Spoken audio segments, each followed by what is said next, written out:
good. What'd you get? I got that mango iced tea. So I'm going to order a couple things here. I got this new original classics here. Yeah. And I'm flipped over. Maybe it's the trim side of me. I'm going for the summer salad here.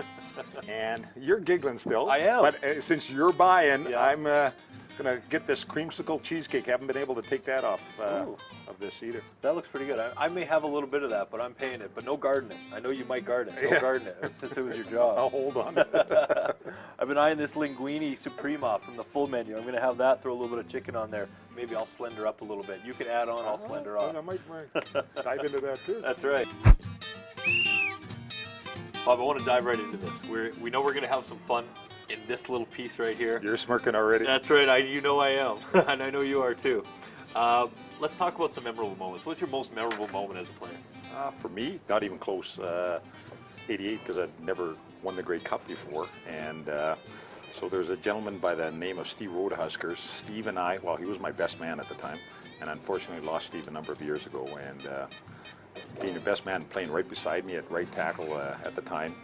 And Steve and I always had a dream of having a Grey Cup, and within 2 years of your pro career, you already had a Grey Cup and winning it. Yeah. So we stopped at center field, at both of us, and we kind of looked up in the sky, and we gave each other a big hug. Yeah, man hug. Yep. I don't know if any had HR violations or what we created there. We had a big hug, and we were late getting back and celebrating in the announcement of the Grey Cup, and everybody tried to go into the locker room after. And when we tried to get back in the locker, it was jam-packed. There was a lineup. We couldn't get in. We were just like, okay, leave the linemen outside. So yeah. We didn't care. And he says, what do you want to do? So we bribed the ball boys if they could sneak in and duck under a few bodies there and get a couple bottles of champagne. So we got them to bring out some champagne, and we had no place to go, so we're going like two orphans. We were big orphans, though. So Steve and I went to center field, and we sat down there, opened up a couple bottles of champagne, and it was just a classic memory for me. From Saskatchewan, got to play in Winnipeg, played university ball in Vancouver. Yep. We are very fortunate we get to play all across Canada in cities. What is your favorite city to play in? Favorite city? I think just because the crowd is so crazy, and I love playing there. Even though it didn't do very well in there, Saskatchewan because of the rivalry. Yep. So every game, the Labor Day game that would come out. Sure. Saskatchewan, I'm an old Saskatchewan. I don't think I had too many fans there, but Saskatchewan boy, as a Saskatoon boy, yeah. So I'd come back in there, and so definitely the rivalry there. I think they used to just, particularly they'd have the weather come out on the other side. We used to just bake.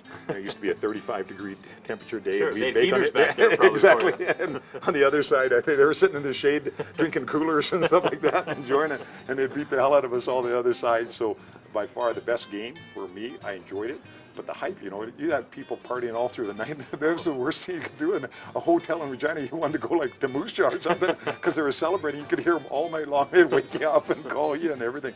But it was just such a rivalry. It was, it was a fun game. Yep. Sold out every time. And, you know, everybody got behind it. So how can you not like that? Yeah, exactly. You're part of Winnipeg, community-based team. How did you stay involved in the community there, and in some of the stuff you do here in the city of Calgary? I had 3 kids. Yep.